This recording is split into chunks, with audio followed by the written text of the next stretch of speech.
Hello students, मैं अभिषेक और आप देख रहे हैं अपना यूट्यूब चैनल प्रोपेट गाइडलाइन। इस वीडियो में बात करने वाले वेक्टर स्पेस से रिलेटेड इंपॉर्टेंट एमसीक्यू, लेकिन एमसीक्यू से पहले कुछ हम फैक्ट डिस्कस करेंगे, उसके बाद फिर एमसीक्यू डिस्कस करेंगे। तो आइए देखते हैं हमारा पहला फैक्ट क्या है। यहाँ पे जो पॉइंट्स है, पहला, the element of a field F is called scalar, यानी फील्ड के एलिमेंट को हम क्या बोलते हैं, फील्ड के एलिमेंट को हम स्केलर बोलते हैं। नेक्स्ट पॉइंट है second, the vector space V over the field F is noted by V F, यानी वेक्टर स्पेस भी को किसी फील्ड एफ पे हम ऐसे रिप्रेजेंट करते हैं या सिंपली उसको हम भी से रिप्रेजेंट करते हैं। नेक्स्ट पॉइंट है the field C of complex number is a vector space over of.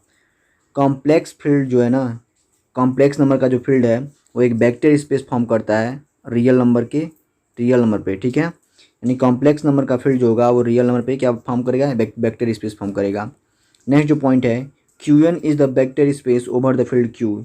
Q N जो है रेशनल नंबर का सेट है, ये क्या है, ओवर द फील्ड क्यू, यानी सेम फील्ड क्यू पे क्या फॉर्म करेगा, एक वेक्टर स्पेस फॉर्म करेगा। इस पर आपका मॉडल पेपर में एक क्वेश्चन भी दिया गया है, तो या इसको देखने के बाद आई होप उस क्वेश्चन को आप सॉल्व कर लेंगे। नेक्स्ट जो हमारा पॉइंट्स है, R N is the vector space over the field R, यानी जो रियल नंबर का सेट है, ठीक है। यहाँ पे एन ये बता रहा है कि इसके जो एलिमेंट्स होंगे एन टपल के फॉर्म में होंगे। ये क्या फॉर्म करेगा, एक वेक्टर स्पेस फॉर्म करेगा over the field R, real number के फील्ड पे एक वेक्टर स्पेस फॉर्म करेगा।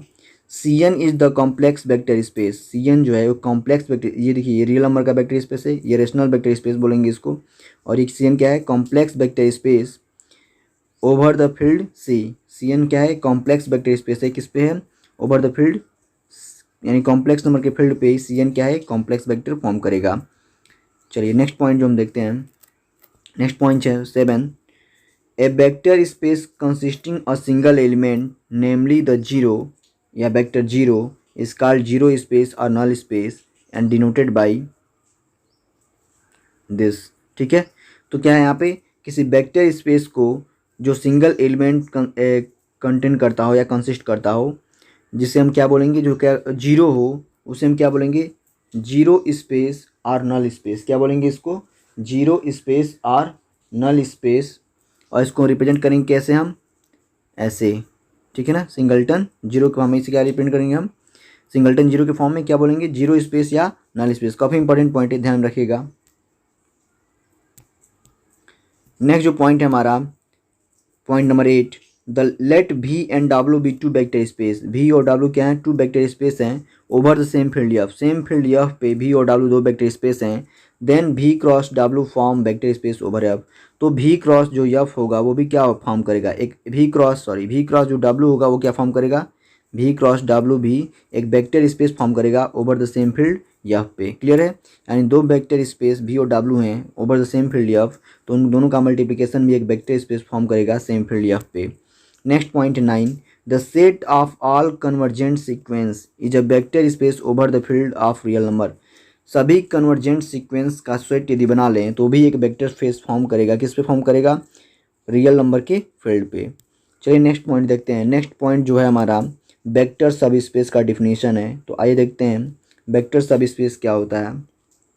ए नॉन एम्प्टी सबसेट डब्ल्यू, कोई नॉन एम्प्टी सबसेट डब्ल्यू है ऑफ ए वेक्टर स्पेस भी वेक्टर स्पेस भी का कोई नॉन एम्प्टी सबसेट डब्ल्यू है over field F is said to be a subspace of भी, उसे हम सब स्पेस ऑफ भी कहेंगे। कोई भी नॉन एम्प्टी सबसेट किसी वेक्टर स्पेस भी का, उसे हम सब स्पेस बोलेंगे if W is it self form of vector space over F. यदि स्वयं डब्ल्यू भी क्या फॉर्म करता हो, एक वेक्टर स्पेस फॉर्म करता हो सेम फील्ड एफ पे। क्लियर है, वेक्टर सब स्पेस क्या होगा, वेक्टर सब स्पेस है, यहाँ पे सब स्पेस आ रहा है कि वो सबसेट के फॉर्म में होना चाहिए। तो जब कोई भी हम सबसेट ले लेंगे किसी वेक्टर स्पेस भी का, और ये सबसेट डब्ल्यू स्वयं एक क्या फॉर्म करता हो, वेक्टर स्पेस फॉर्म करता हो किस पर, सेम फील्ड एफ पे, तो उसे क्या बोलेंगे, हम सब स्पेस बोलेंगे, वेक्टर सब स्पेस बोलेंगे। पॉइंट 11 है, a non empty subset W of a vector space V over field F is a subspace of V. कोई नॉन एम्प्टी सबसेट डब्ल्यू किसी वेक्टर स्पेस भी पे, किसी वेक्टर स्पेस भी का कोई नॉन एम्प्टी सबसेट डब्ल्यू है over the field F पे क्या बोला जाएगा, सब स्पेस ऑफ भी बोला जाएगा। If alpha beta belong to F, यानी अल्फा बीटा क्या है, कोई स्केलर हैं, और X Y belong to W, यानी एक्स और वाई वेक्टर हैं, डब्ल्यू के एलिमेंट हैं, तो क्या हो जाए, alpha X plus beta Y भी किस में बिलोंग कर जाए, डब्ल्यू में बिलोंग कर जाए, तो हम क्या कहेंगे, W को सब स्पेस ऑफ V कहेंगे। ध्यान दीजिएगा, काफ़ी इंपॉर्टेंट पॉइंट है।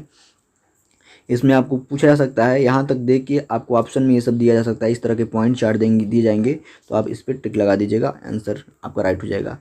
तो क्या कहा जा रहा है यहाँ पे, कहा जा रहा है कि कोई भी नॉन एम्प्टी सबसेट W है उसे हम वेक्टर स्पेस V का सब स्पेस कहेंगे यदि अल्फा बीटा कोई स्केलर हो, यानी फील्ड के एलिमेंट हो, और एक्स वाई W के एलिमेंट हो, तो alpha X plus beta Y भी किस में एलिमेंट हो जाए, उस W के एलिमेंट हो जाए, तो उस W को हम कहेंगे कि ये सब स्पेस है वेक्टर स्पेस V का।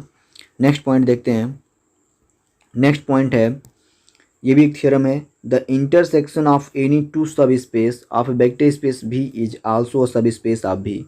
किसी भी टू सब स्पेस का इंटरसेक्शन भी एक सब स्पेस होता है सेम वेक्टर स्पेस का। क्लियर है, ध्यान रखिएगा इस पॉइंट्स को, ये अच्छी इंपॉर्टेंट थ्योरम है, अच्छा और इम्पोर्टेंट भी है।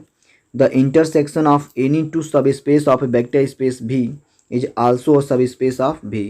ठीक है, यहाँ से एक और थ्योरम बनता है, अभी आपको हम दिखाते हैं। देखिए यहाँ पे है, if WI be an arbitrary family of subspace of V then intersection I belongs to I WI is subspace of V। देखिए यहाँ पे किस दो इंटरसेक्शन की बात हो रही थी, दो सब स्पेस के इंटरसेक्शन की। यहाँ पे बहुत सारे यदि सब स्पेस आपको दिए गए हैं जो क्या हो, आर्बिट्रेरी हो, मतलब आर्बिट्रेरी, ठीक है ना, तो वहाँ पे क्या होगा, उन सभी का इंटरसेक्शन जो होगा वो भी एक सब स्पेस फॉर्म करेगा V पर। क्लियर है, नेक्स्ट पॉइंट देखते हैं।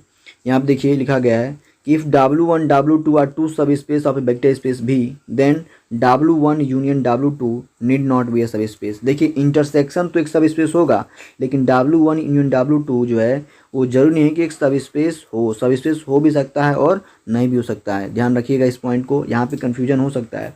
आपको दे देगा W इंटरसेक्शन W2 इज सब स्पेस, W W2 इज सब स्पेस, W ऐसे तरह का देगा, तो आप क्या लगाएंगे, W intersection W2 is subspace of V, लेकिन यूनियन नहीं होगा। क्लियर है, चलिए नेक्स्ट पॉइंट देखते हैं।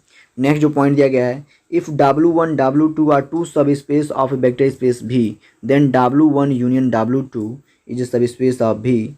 कहा जा रहा है कि यदि W1 W2 टू सब स्पेस हैं तो यूनियन तो जरूरी नहीं कि सब स्पेस हो, लेकिन सब स्पेस हो सकता है। कब हो सकता है, if and only if W1 क्या हो जाए, सबसेट ऑफ W2 हो जाए और W2 सबसेट हो जाए W1 का, तो उस केस में W1 यूनियन W2 क्या हो जाएगा, सब स्पेस ऑफ V हो जाएगा। समझ में आ रहा है। वैसे W1 यूनियन W2 जो है आपका सब स्पेस नहीं होगा, लेकिन यदि इस कंडीशन को होल्ड कर दे, यानी दोनों एक दूसरे के सबसेट हो जाएं, तो उस केस में क्या हो जाएगा, वो सब स्पेस हो जाएगा। चलिए नेक्स्ट पॉइंट देखते हैं। देखिए काफ़ी इंपॉर्टेंट डिफिनीशन है, लीनियर कॉम्बिनेशन ऑफ वेक्टर। तो यहाँ पे दिया गया है कि let VF be S vector space, a vector x belongs to V is said to be linear combination of vectors x1 x2 xn belongs to V if x is equal to alpha 1 x1 plus alpha 2 x2 plus alpha n xn, जहाँ पे alpha 1 alpha 2 alpha n किसके element होंगे, field के element होंगे। Clear है, तो linear combination समझ में आया कि कोई भी हम वेक्टर स्पेस VF ले लेते हैं और a vector x belongs to V is said to be linear combination of vector x1 x2 xn belongs to V। तो कोई भी एक एलिमेंट V का कहेंगे कि ये जो वेक्टर है वो linear combination of vectors x1 x2 xn belongs to V होगा यदि x इज इक्वल टू क्या हो जाए, कुछ स्केयर आपको मिल जाए alpha 1 alpha 2 alpha n such that x is equal to क्या हो जाए, alpha 1 x1 plus alpha 2 x2 plus dot dot dot plus alpha n xn, इस फॉर्म में हो जाए। ये लीनियर कॉम्बिनेशन आपको एक मिल जाए, तो इसे हम कहेंगे लीनियर कॉम्बिनेशन ऑफ वेक्टर। समझ में आ गया। नेक्स्ट पॉइंट देखते हैं, linear span of A set क्या होता है। तो late S be a non-empty subset of a vector space V, then the set of all linear combination of finite number of element of S is called a linear span of S। कह रहा है कि S कोई non empty subset है किसी vector space V का, then the set of all linear combination of finite number of element of S, तो किसका सेट होना चाहिए, all linear combination of finite number of element of S का कोई हम सेट लें, ठीक है, उसे क्या कहेंगे हम, लीनियर स्पान ऑफ S कहेंगे। और किससे रिप्रेजेंट करेंगे, LS इज इक्वल टू बड़े ब्रैकेट में S। समझ आ रहा है, LS इज इक्वल टू बड़े ब्रैकेट में S, इसे हम क्या बोलेंगे, लीनियर स्पान ऑफ सेट। चलिए नेक्स्ट देखते हैं हम। नेक्स्ट जो हमारा पॉइंट है 80 नंबर का, if S and T are subset of a vector space V, S और T हैं दो सबसेट्स हैं किसी वेक्टर स्पेस V के, then S is subset of, यदि T है तो linear span of S subset होगा लीनियर स्पान ऑफ टी के। ठीक है, पॉइंट को ध्यान में रखिएगा, क्योंकि आपको पूछ सकता है कि विच of the following statement is true. तो ये सब ऑप्शन दिए जाएंगे, इसमें एक रॉन्ग दे दी जाएगा, 3 रॉन्ग दे दी जाएंगे और एक सही, तो आप ट्रू वाले पे सही मानना होगा। ये भी कहा जा सकता है कि विच of the following statement is wrong, तो 3 सही देके एक रॉन्ग दे दी जाएंगी, तो आप रॉन्ग वाले पे टिक लगा कर सॉल्व कर सकते हैं। लेकिन आपको ये पता रहेगा कि ये चारों प्रॉपर्टी तब तो आप कर पाएंगे ना, तो इसको ध्यान रखिए आप। यहाँ से क्या है, पहला कि यस सबसेट ऑफ टी है, तो लीनियर स्पान एस जो होगा subset of linear span of T हो जाएगा। Yes is a subspace of भी, यस जो है सब स्पेस ऑफ भी है। इफ़ एंड ओनली इफ कब होगा, यस जो होगा सब स्पेस ऑफ भी होगा यदि linear span of S is equal to क्या हो जाए, इक्वल टू यस हो जाए। तो यस क्या हो जाएगा, सब स्पेस ऑफ भी हो जाएगा। यस और टी जो हमने सबसेट लिया था, यही सबसेट क्या हो जाएगा, सब स्पेस हो जाएगा यदि linear span of S is equal to linear is equal to क्या हो जाए, यस हो जाए। और टी भी सब स्पेस हो जाएगा यदि लीनियर स्पान ऑफ टी क्या हो जाए, टी के इक्वल हो जाए। समझ में आ रहा है। नेक्स्ट देखते हैं, नेक्स्ट जो है हमारा पॉइंट थर्ड, यहाँ पे देखिए linear span of yes, linear span yes का लीनियर स्पान ले लिया जाए तो क्या हो जाए, इसके इक्वल हो जाएगा, लीनियर स्पान यस के इक्वल हो जाएगा। ठीक है ना। नेक्स्ट जो पॉइंट 4 है, linear span of yes union T, यानी यूनियन का भी हम लीनियर स्पान लेंगे तो क्या होगा, linear span of yes plus linear span of T. Clear है, ये 4 पॉइंट ध्यान रखिएगा। नेक्स्ट हम देखते हैं पॉइंट्स क्या है। नेक्स्ट जो पॉइंट है 19 नंबर का, linearly dependent and independent set. सबसे इंपॉर्टेंट टॉपिक ये है आपका, लीनियरली डिपेंडेंट और लीनियरली इंडिपेंडेंट। तो आइए देखते हैं कि लीनियरली डिपेंडेंट और लीनियरली इंडिपेंडेंट सेट किसे कहते हैं। A finite set S is equal to x1 x2 dot dot xn of vectors in a vector space V is said to be linearly dependent. कोई फाइनाइट सेट यस ले रहे हैं, उसे हम कहेंगे कि ये लीनियरली डिपेंडेंट है। तो कब कहेंगे, यदि और केवल यदि there exist scalar a1 a2 an not all zero, वहाँ पे कुछ स्केलर एग्जिस्ट करते हों लेकिन वहाँ पे सभी क्या हों, जीरो न हों। सच डैट किस तरीके से, a1 x1 plus a2 x2 plus dot dot dot plus an xn is equal to zero. तो उस केस में हम फाइनाइट सेट यस को कहेंगे कि लीनियरली डिपेंडेंट है। तो समझ में आया लीनियरली डिपेंडेंट कब होगा, कोई फाइनाइट सेट यस जो है किसी वेक्टर स्पेस यस का है तो ये लीनियरली डिपेंडेंट कहा जाएगा, यदि वहाँ पे स्केलर एग्जिस्ट करते हो। किस तरीके से कि उनका मल्टीप्लिकेशन का सम सभी सम क्या हो जाए, जीरो हो जाए, लेकिन सभी स्केलर जीरो नहीं होने चाहिए। उस केस में क्या बोलेंगे, लीनियरली डिपेंडेंट सेट यस को बोलेंगे। ठीक है, नीचे जो पॉइंट्स है, if a1 x1 a2 x2 a3 x3 plus an xn equal to zero, यदि जीरो हो रहा है किस तरीके से कि ये a1 a2 a3 सभी जीरो के बराबर हैं, तो यह सेट क्या कहा जाएगा, लीनियरली इंडिपेंडेंट कहा जाएगा। समझ में आ रहा है। लीनियरली डिपेंडेंट कब होगा, जब सभी स्केलर जीरो न हो। उस केस में इस रिलेशन को यदि फॉलो कर रहा है, सेटिस्फाई कर रहा है, तो यस को कहेंगे कि ये क्या है, लीनियरली डिपेंडेंट है।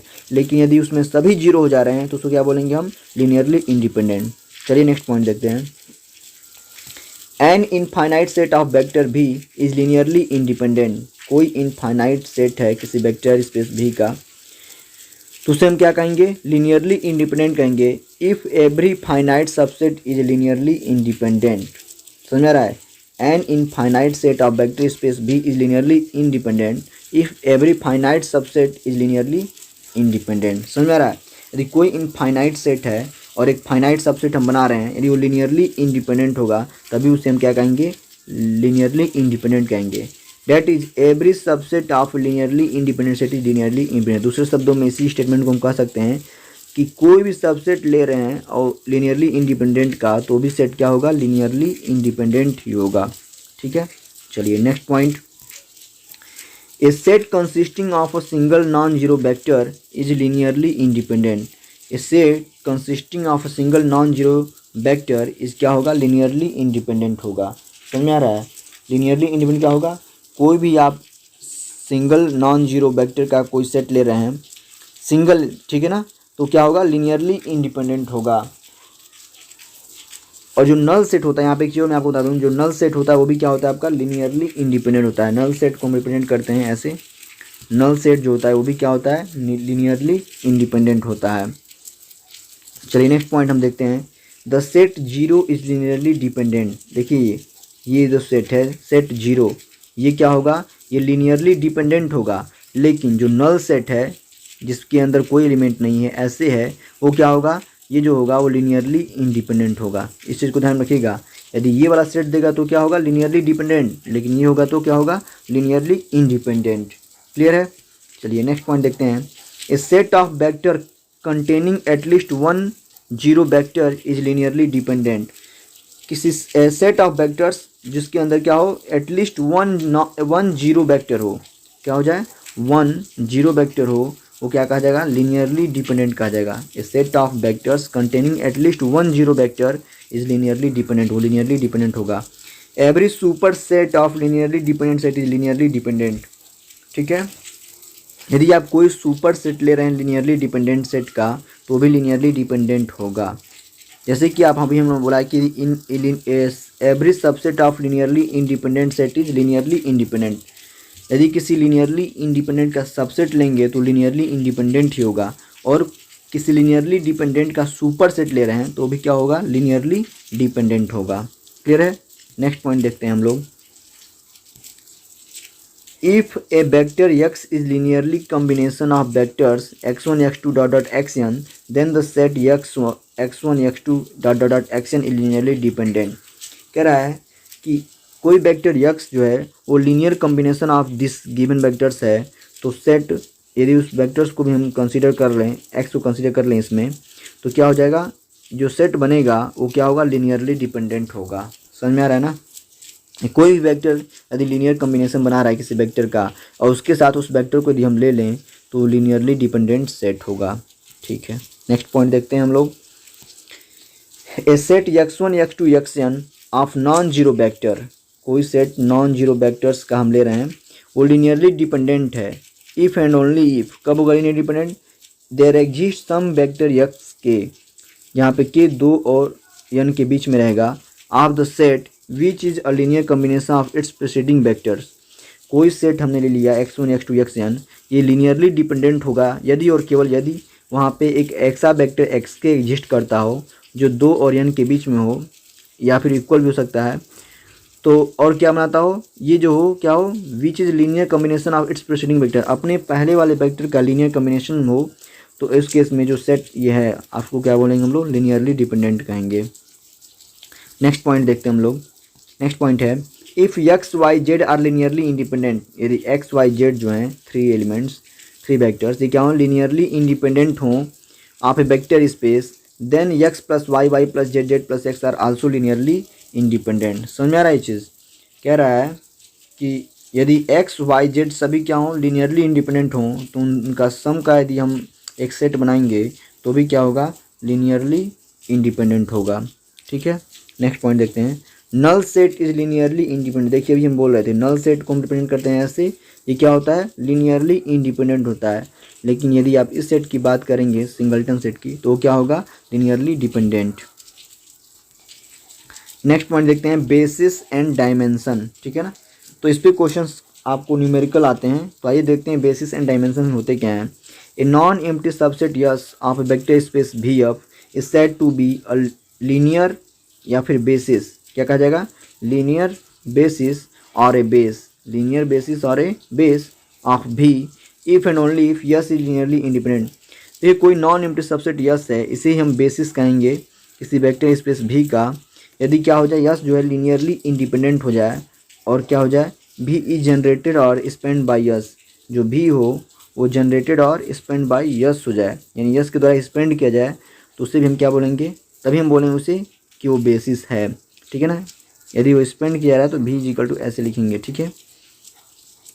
तो क्लियर हो गया कि बेसिस कब होगा, कोई भी non empty set subset S of vector space भी, इसे हम बेसिस कहेंगे यदि वो लीनियरली इंडिपेंडेंट हो, और जो वेक्टर स्पेस भी है वो जनरेटेड बाई या स्पेंड बाई यस हो जाए, तो उस केस में क्या बोलेंगे कि ये ये बेसिस हो जाएगा।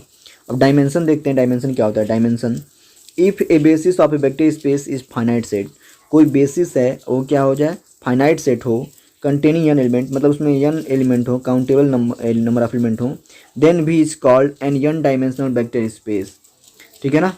यदि एन वेक्टर का कोई बेसिस है, कोई बेसिस है जिसमें एन एलिमेंट हो, तो उसका डायमेंशन कितना हो जाएगा, डायमेंशन एन हो जाएगा। यदि किसी vector if a basis of vector, किसी वेक्टर स्पेस का बेसिस में n एलिमेंट हो तो डायमेंशन ऑफ वेक्टर स्पेस भी क्या हो जाएगा, n हो जाएगा। और यदि m एलिमेंट हो तो क्या हो जाएगा, dimension of v is equal to m हो जाएगा। समझ में आ रहा है, मतलब जितने एलिमेंट्स होंगे वही उसका डायमेंशन हो जाएगा। नेक्स्ट पॉइंट देखते हैं हम लोग 30 number. A vector space V of which is finitely generated is known as finite dimensional vector space.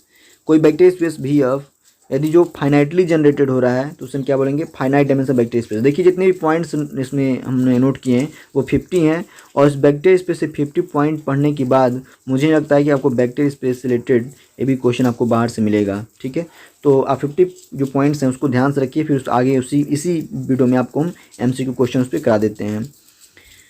चलिए क्या कहा जा रहा है, क्वेश्चन नंबर 31, फैक्ट नंबर 31 कहा जा रहा है कि ए वेक्टर स्पेस भी of which is not finitely generated is known as infinite dimensional vector space. जब फाइनाइटली जनरेटेड होगा तो फाइनाइट डायमेंशनल वेक्टर स्पेस, और जो फाइनाइटली जनरेटेड नहीं होगा उसे हम इनफाइनाइट डायमेंशनल वेक्टर स्पेस बोलेंगे। Every finite generated vector space, every finitely generated vector space possesses a basis. कोई भी वेक्टर स्पेस जो फाइनाइटली जनरेटेड हो उसके पास एक बेसिस होता है। क्लियर है, कोई फाइनाइट हो, ठीक है, फाइनाइटली जनरेटेड वेक्टर स्पेस होगा तो उसके पास एक बेसिस होगा। नेक्स्ट जो पॉइंट है 33, any two basis of a finitely generated vector space V have the same number of element.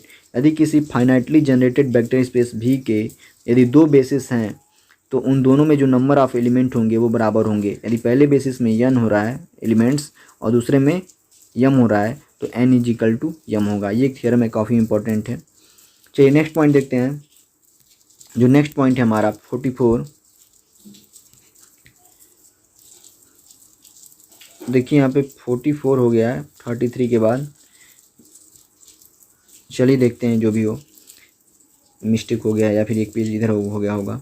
Every linearly independent subset of a finite dimensional vector space भी of, every linearly independent कहा जा रहा है कि every linearly independent subset of a finite dimensional vector space भी of is either basis of V और it can be express to form of basis of V. कह रहा है कि यदि लीनियरली इंडिपेंडेंट सबसेट है किसी फाइनाइट डायमेंशनल वेक्टर स्पेस भी ऑफ का तो उसे हम या तो बेसिस होगा या फिर उसे हम बेसिस बना देंगे। ठीक है ना, उसे हम बेसिस बना सकते हैं। ये कहा जा रहा है कि कोई यदि लीनियरली इंडिपेंडेंट सबसेट है किसी फाइनाइट डायमेंशनल वेक्टर स्पेस का या तो वो बेसिस होगा या can be extended to form of basis, या बेसिस उससे बनाया जा सकता है। Linear sum of two subspace कह रहा है, linear sum of two subspace क्या होता है, तो linear sum of two subspace W1 and W2 of a vector space भी ऑफ इज डिफाइंड एज, कैसे डिफाइंड होता है, W1 plus W2 is equal to X1 plus X2, मतलब उनके एलिमेंट का सम, जहाँ पे X1 किसका एलिमेंट होगा, W1 का, और X2 W2 का।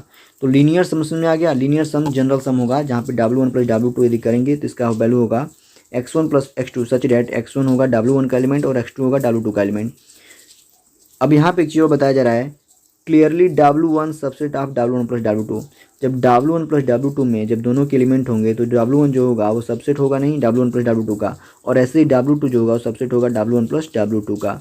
Also W1 plus W2 are subspace of vector space भी ऑफ, और W1 प्लस W2 क्या होगा, subspace of vector space भी ऑफ। ये तो हम लोग पहले ही पढ़े थे, ऊपर ही हम लोगों ने पढ़ा है। यदि W1 W2 सब स्पेस है तो W1 प्लस W2 भी सब स्पेस होगा। क्लियर हो गया लीनियर सम। आइए पढ़ते हैं लोग direct sum. Direct sum of two subspace, इन दोनों से एक क्वेश्चन श्योर आने वाला है। A vector space V is called the direct sum of two its subspace W1 plus W2। W1 plus W2 सब स्पेस है तो इसे हम कहेंगे कि जो वेक्टर स्पेस भी है वो डायरेक्ट सम है to subspace W1 plus W2 का। तो कैसे रिप्रेजेंट करेंगे इसको, रिटर्न में ऐसे मतलब ऐसे लिखते हैं V is equal to W1 plus W2, यानी एडिशन विद इन सर्किल इस फॉर्म में लिखते हैं, एडिशन विद इन सर्किल के फॉर्म में लिखते हैं। V is equal to W1 plus W2 if each element X belongs to V can be uniquely expressible as X is equal to X1 plus X2 where X1 belongs to W1 and X2 belongs to W2। समझ में आ गया, बहुत ज़्यादा difference नहीं है। यहाँ पे direct sum को ऐसे रिप्रेजेंट करेंगे, और यहाँ पे किस तरह होना चाहिए, यदि x equal to X1 plus X2 है तो X1 W1 का एलिमेंट होना चाहिए और X2 W2 का एलिमेंट होना चाहिए। कंप्लीमेंट्री सब स्पेस, आइए देखते हैं कंप्लीमेंट्री सब स्पेस क्या होता है। If V is equal to W1 plus W2 then two subspace W1 and W2 are said to be complementary subspace.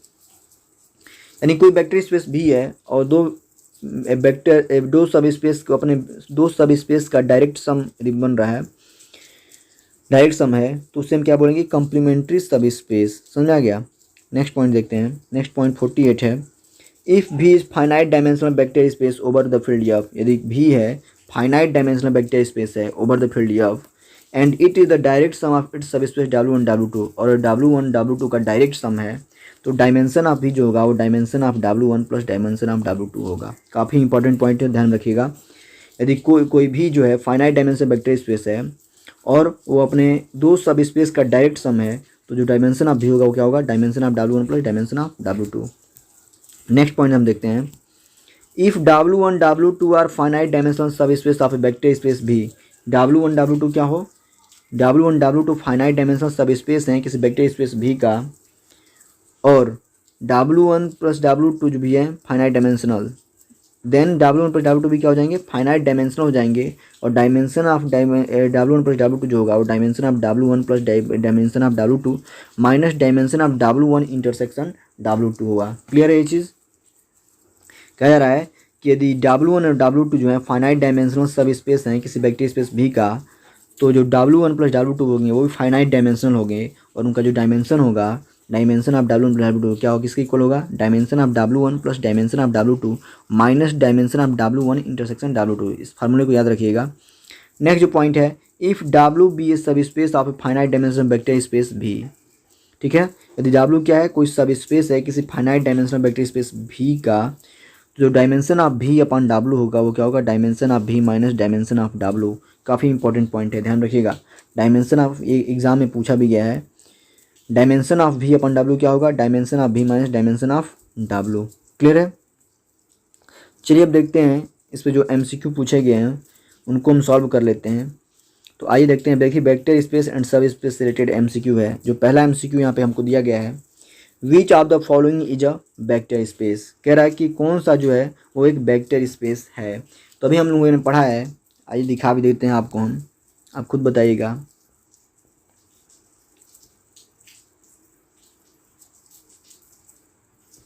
देखिए यहाँ पे लिखा हुआ है कि Qn जो होगा वो वेक्टर स्पेस फॉर्म करेगा ओवर द फील्ड Q पे, Rn जो होगा वो R पे फॉर्म करेगा, और Cn जो होगा C पे फॉर्म करेगा।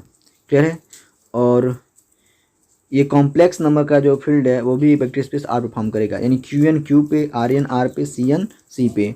तो आप खुद बताइए इस क्वेश्चन का जवाब क्या हो जाएगा। यहाँ पे जो भी MCQ दिया गया है उसको आइए दिखाते हैं। यहाँ जो पहला MCQ दिया गया है कि विच of the following is a vector space, कौन सा जो होगा वो वेक्टर स्पेस होगा। तो R जो है यहाँ पे देखिए इस कॉम्प्लेक्स नंबर पे दिखाया गया है, तो ये तो नहीं होगा। Q R पे दिखाया गया, ये भी नहीं होगा। Z N पे ये भी नहीं होगा। तो Q जो है रेशनल नंबर का जो सेट है वो रेशनल नंबर के फील्ड पे क्या बनाएगा, एक वेक्टर स्पेस बनाएगा। तो आपका सही जवाब क्या हो जाएगा, ऑप्शन और C जो होगा आपका राइट आंसर हो जाएगा। ये एक वेक्टर स्पेस होगा। क्लियर है।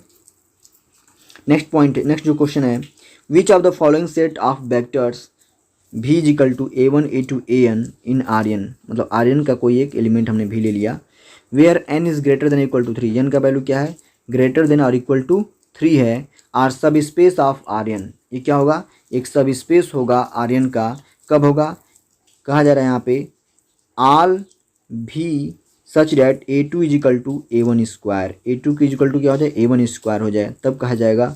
या फिर यहाँ कहा जाएगा ऑप्शन बी में भी such that A1 is greater than equal to 0 हो जाए, तब कहा जाएगा। या फिर ऑप्शन सी देख लेते हैं क्या है। ऑप्शन सी कहा जा रहा है कि आल भी such that A2 is rational, A2 क्या हो जाए, रेशनल नंबर हो जाए, और डी है नन ऑफ दीज। तो इसका सही जवाब हो जाएगा, वो जाएगा option number D, none of these, यानी इसमें कोई ऑप्शन आपका राइट नहीं है। नेक्स्ट जो हमारा क्वेश्चन है उसको देखते हैं। नेक्स्ट क्वेश्चन है क्वेश्चन नंबर 3। इसमें कह रहा है for what value of m the vector M31 is a linear combination of E1 is equal to 3 to 1 and E2 is equal to 2 1 0। कह रहा है कि M के किस वैल्यू के लिए जो आपको दिए गए हैं वो लीनियर कम्बिनेशन होगा। तो लीनियर कम्बिनेशन देखने के लिए आपको लीनियर कम्बिनेशन वाला फार्मूला यूज करना पड़ेगा कि कैसे हम लीनियर कम्बिनेशन दिखाते हैं। जैसे तो इसका जो सही जवाब हो जाएगा, क्वेश्चन नंबर 3 का जो सही जवाब हो जाएगा ऑप्शन नंबर डी, यानी m इज इक्वल टू 5 होगा। आप सॉल्व करके देख लीजिएगा, ठीक है। m इज इक्वल टू जब 5 होगा उस केस में आपका जो ये वैल्यू m इजिकल टू 5 पे आपका ये जो होगा वैल्यू जो दिया गया है ये linear combination of given vector m31 होगा, यानी m इजिकल 5 और 531 के लिए लीनियर कम्बिनेशन फॉर्म करेगा। नेक्स्ट जो क्वेश्चन दिया गया है question number 4, linear span of 5 is equal to what. Linear span of 5 दिखाना है तो यहाँ पे इसका जो वैल्यू होगा वो किसके इक्वल होगा, वो इक्वल होगा 0, सिंगलटन 0, यानी इसके इक्वल हो जाएगा। क्लियर है। लीनियर स्पान ऑफ 5 क्या होगा आपका, ऑप्शन नंबर सी क्या हो जाएगा आपका राइट आंसर। क्वेश्चन नंबर 5 है, इफ़ V1 V2 V2 सब space of vector space VF, यदि V1 V2 क्या है, 2 सब स्पेस हैं VF के, देन L और ब्रैकेट में यहाँ पे कुछ भरना है आपको, is equal to V1 plus V2। Here means यहाँ बताना है आपको क्या होगा। ऑप्शन ए में दिया गया है V1 intersection V2, option B में दिया गया है V1 प्लस V2, और ऑप्शन सी में दिया गया है V1 यूनियन V2, और यहाँ पर नॉन ऑफ दीज। तो आपको पता है कि linear span of V1 union V2 is equal to होगा आपका V1 प्लस V2, तो ऑप्शन सी क्या हो जाएगा आपका राइट आंसर। चलिए नेक्स्ट क्वेश्चन देखते हैं। क्वेश्चन नंबर 6 है आपका, if V is equal to V1 plus V2, यहाँ पे डायरेक्ट सम दिया गया है, then 2 subspace V1 and V2 are called complementary subspace. Option A है disjoint subspace, option B है complementary subspace, option C है zero subspace, option D none of these. तो इसका सही जवाब हो जाएगा option number B, complementary subspace. अभी हम लोगों ने पढ़ा था कम्प्लीमेंट्री सब स्पेस होता क्या है। तो क्या हो जाएगा, यदि V1 is equal to V1 plus V2 है, डायरेक्ट सम दिखाया जा रहा है, तो V1 V2 क्या हो जाएंगे, कम्प्लीमेंट्री सब स्पेस हो जाएंगे। देखिए बारिश भी आ रहा है तो आप इससे डिस्टर्ब नहीं होइएगा, ठीक है। चलिए नेक्स्ट क्वेश्चन देखते हैं। क्वेश्चन नंबर 7 है, the vector A1 A2 and B1 B2 in V2 F, ठीक है ना, आर लीनियरली डिपेंडेंट इफ़, ठीक है ना, ये वेक्टर स्पेस आपको दिया गया है और ये कह रहा है कि जो वेक्टर हैं ये लीनियरली डिपेंडेंट होंगे। कब डिपेंडेंट होंगे, इफ़ यहाँ पे कुछ कंडीशंस दिए गए हैं। पहला है A1 A2 minus B1 B2 is equal to 0, option B है A1 B2 plus A2 B1 is equal to 0, option C है A1 B2 minus A2 B1 is equal to 0, और ऑप्शन डी है A1 A2 plus B1 B2 बराबर 0। तो इसका सही जवाब हो जाएगा option number C, A1 B2 minus A2 B1 is equal to 0। ध्यान रखिएगा, काफ़ी इंपॉर्टेंट है, इसकी पॉसिबिलिटीज हैं आने की। यदि दो vectors A1 A2 B1 B2 हैं, ये लीनियरली डिपेंडेंट होंगे यदि A1 B2 minus A2 B1 is equal to क्या हो जाए, 0 हो जाए। चलिए नेक्स्ट क्वेश्चन देखते हैं। नेक्स्ट क्वेश्चन है question number 8, how many basis set can exist for a given vector space. किसी वेक्टर स्पेस के लिए कितने बेसिस एग्जिस्ट कर सकते हैं। तो किसी वेक्टर के लिए कितने बेसिस एग्जिस्ट कर सकते हैं, तो बहुत सारे एग्जिस्ट कर सकते हैं। तो इसका सही ऑप्शन हो जाएगा option number C, infinite. Clear है। चलिए नेक्स्ट पॉइंट देखते हैं, नेक्स्ट क्वेश्चन। नेक्स्ट क्वेश्चन है हमारा question number 9, which of the following is not a basis of R3R। कह रहा है कि निम्न में से कौन सा जो है वो बेसिस नहीं है। तो आपको इसके लिए बेसिस वाला जो डिफिनेशन आपको बताया गया और कंडीशन क्या है बेसिस होने के लिए, उनका यूज करके आपको चेक करना पड़ेगा कि इसके लिए भी चेक करना पड़ेगा। स्केलर लेके मल्टीप्लाई करके आप इक्वल टू 0 करके देखिएगा कि वो लिनियरली इंडिपेंडेंट हो रहा है कि नहीं, और जो वेक्टर स्पेस है वो उससे स्पैन हो रहा है कि नहीं, जनरेट हो रहा है कि नहीं। यदि हो जा रहा है तो बेसिस होगा, और नहीं हो रहा है तो बेसिस नहीं होगा। तो इस तरह आप चेक कीजिएगा इन सभी के लिए, चारों के लिए। तो मैं आपको सही जवाब बता देता हूँ। इसका सही जवाब जो हो जाएगा ऑप्शन नंबर ए, ये जो होगा ये बेसिस नहीं होगा, not form a basis of R3R। ये एक R3R का बेसिस नहीं होगा, बाकी ये तीनों क्या हो जाएगा, बेसिस हो जाएगा। आप चेक करके देख लीजिएगा। क्वेश्चन नंबर 10 है, if V1 V2 are two subspace of a finite dimensional vector space V। यदि V1 V2 क्या हो, दो सब स्पेस हो किसी finite dimensional vector space V के over the field F, then dimension of V1 plus dimension of V2 क्या होगा। तो आपको पता है dimension of V1 plus dimension of जो V2 होगा वो हो जाएगा dimension of V1 plus V2 plus dimension of V1 intersection V2। Clear है चीज़ कैसे हुआ है, आप इसको देख सकते हैं। ऊपर आपको हम दिखा सकते हैं, यहाँ से देख लीजिए।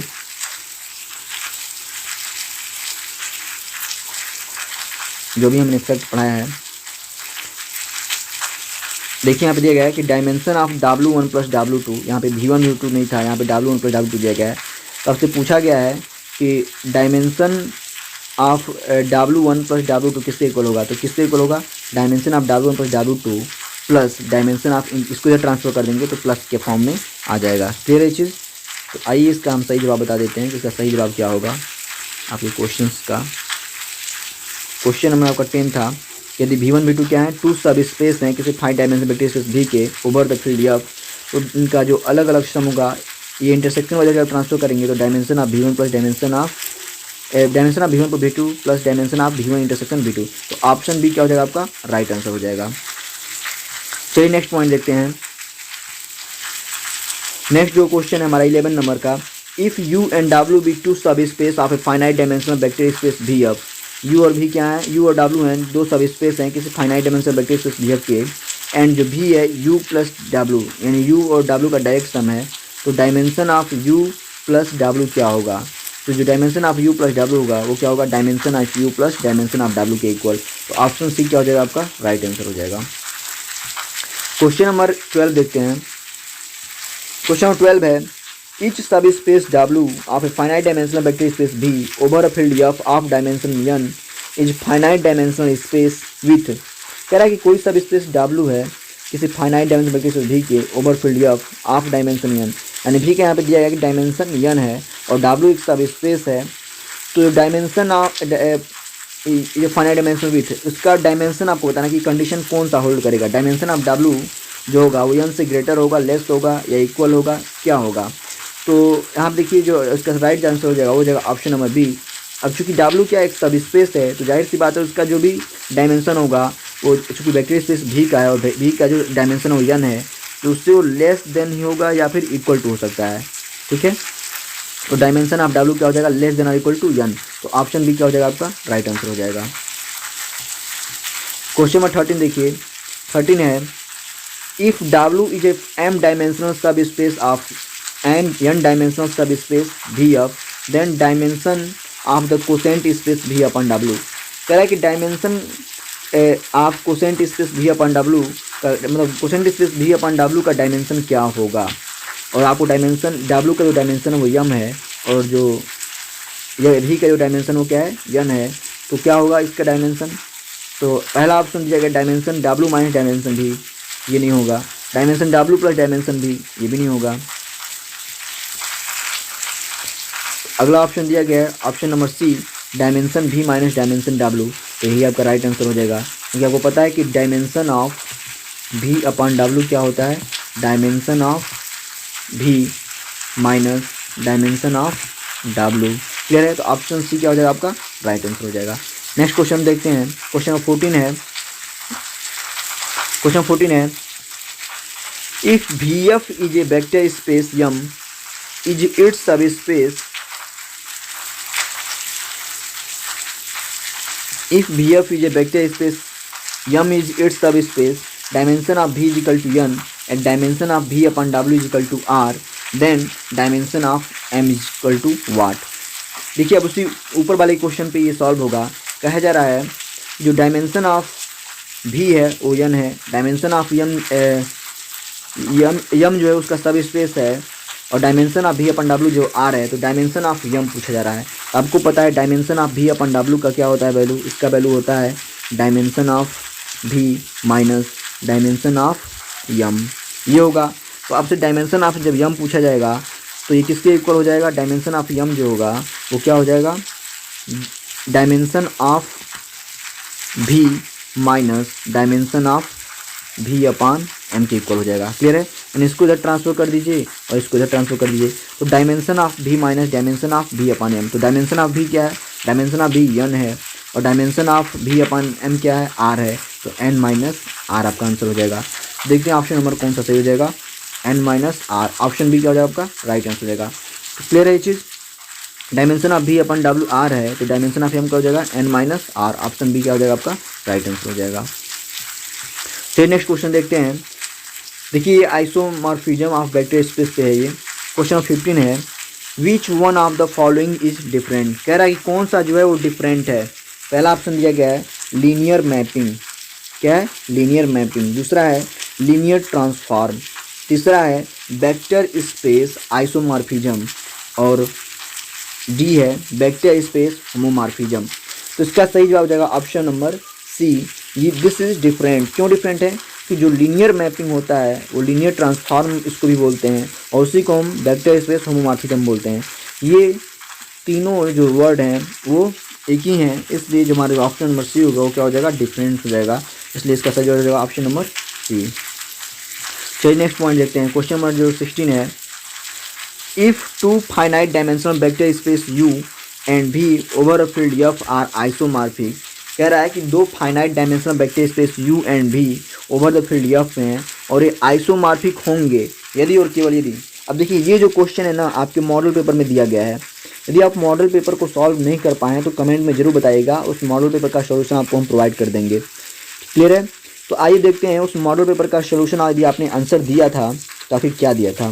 कह रहा है कि दो यू और भी जो हैं दो फाइनाइट डायमेंशनल वेक्टर स्पेस हैं ओवर द फील्ड एफ पे, और वो आइसोमॉर्फिक होंगे। ये क्या होंगे, आइसोमॉर्फिक होंगे यदि और केवल यदि। क्यों, कब होंगे, तो आपको बता दें कि जो dimension of U is equal to dimension of भी होगा तभी ये दोनों क्या होंगे, आइसोमॉर्फिक होंगे। तो ऑप्शन बी क्या हो जाएगा आपका राइट आंसर। तो वहाँ पे जो क्वेश्चन दिया गया था वहाँ पे कहा गया था कि dimension of U G is equal to आपको दिया गया था 5, और कहा गया था कि यदि दोनों आइसोमॉर्फिक होंगे, यदि कब होंगे तो डायमेंशन ऑफ भी क्या होगा, यदि दोनों आइसोमॉर्फिक हैं तो डायमेंशन ऑफ भी क्या होगा। तो आपको आंसर देना था डायमेंशन ऑफ भी क्या हो जाएगा आपका 5, यानी आपका आंसर क्या हो जाता 5। क्लियर है? यदि आपको मॉडल पेपर सॉल्यूशन चाहिए होगा तो कमेंट में ज़रूर बताइएगा। फिर मिलते हैं नेक्स्ट वीडियो में। Thank you for watching. Thank you.